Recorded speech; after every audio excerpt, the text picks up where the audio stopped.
Marvel Mega Bloks Series 3 might be the last line in the blind bag series for Mega Bloks, but Series 3 is the strongest lineup they created.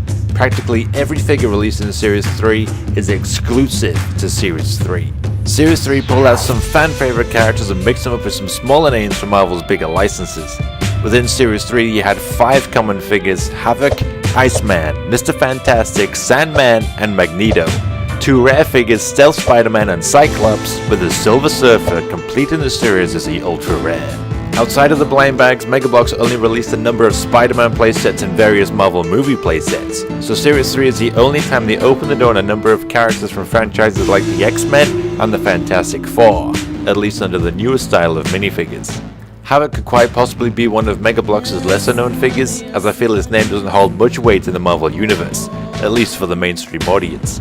Though his design and accessories make him a good standout minifigure, but given his more unknown status, he is fairly easy to come by, and aside from people being completionists, he isn't that much sought after. Iceman could easily be any of the different characters Mega Bloks created. He is as generic as they come, yet the blue tinted clear plastic gives him an advantage of being instantly recognizable as Iceman. The accessory does help sell the character, and it's nice to have a few more names under the X-Men banner. Mr. Fantastic, on the other hand, to me doesn't capture the essence of what I feel would make a good Reed Richards minifigure. Any slight emphasis on his stretchy limbs would have been a bigger asset to him, rather than a canon that they bundled him with. So the overall design, head sculpt, and attire is of a very high quality. Not to mention this Mr. Fantastic minifigure is the only figure from this run of Marvel Mega Bloks from the Fantastic Four. Sandman is a great addition to the extensive list of Spider-Man characters from Mega Bloks. A unique mold gives him his sand mace on his right arm, and a little bag of money clearly gives him a reason and motive for his actions. However, out of the 5 common figures, Magneto is easily the most sought after. One of the best comic book villains created and a true fan favorite from the X-Men comics. His general build is no different from any of the other figures, but his vibrant color palette is instantly eye-catching and familiar. Plus the addition of the cape and molded helmet makes Magneto a very accurate minifigure. Stealth Spider-Man is the most up-to-date figure to match the Marvel comics that Mega Bloks created whilst he owned the license. Stealth Spider-Man made his appearance in Dan Slott's Big Time storyline from a few years ago, and the stealth suit proved to be quite popular, so Mega Bloks did a good job on getting his figure out whilst it was still relevant. This also makes Stealth Spider-Man a good sought-after minifigure and not the easiest or cheapest to find. Cyclops is one of the best minifigures from Series 3, not just because his mold and color scheme looks great, but because he's one of the bigger named characters from one of Marvel's most popular franchises. Whereas he doesn't have the same cachet as Wolverine, but given Wolverine is also available in different playsets, to me this puts Mega Bloks' Cyclops figure in a different league. I personally feel Cyclops could have been the ultra rare figure from Series 3 based on his name and his mold, so he is most definitely deserving of his rarity status, and this in turn makes him a harder figure to find. Silver Surfer is quite easily the real ultra rare figure from all of the 3 blind bag series combined, in terms of the figures released after Series 1's revision. Unlike Green Goblin or Wolverine, the Silver Surfer is the only ultra rare figure who didn't appear in any of the playsets, making his rarity status exclusive to the blind bags. This in turn means finding him for sale isn't an easy task, finding him for sale at a good price is even harder, so if you do happen to stumble across a Silver Surfer figure, he is always worth picking up. Series 3 was a great last run of Marvel Mega Bloks' blind bag figures. Unlike the previous 2 series, the majority, if not technically all of the figures remained exclusive. Whether this would have stayed the same way should they have kept the license is another story, but as it stands, there is only one place you can get all of these figures, and that's Marvel Mega Bloks Series 3. Although that wraps up all of the figures released in the 3 blind bag series, we're only just scratching the surface of the figures released by Mega Bloks, and the rarest of them all is still yet to come. If you're wanting to start out on this crazy adventure of collecting all of the Marvel Mega Bloks figures, then I wish you the best of luck in your efforts, and make sure to stay up to date with my video series to keep on track.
Thank you very much for watching my video. Make sure to hit that subscribe button down below to stay up with the latest from my channel. You can find me on Facebook, Twitter, Instagram and Pinterest under Mini Bloks. What else would it be?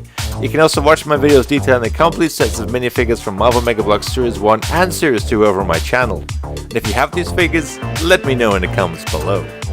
You can also see photos of my Marvel Mega Bloks collection on my pinboards over on pinterest.com/minibloks. But for everything else Marvel Mega Bloks, make sure to keep it locked to Mini Bloks.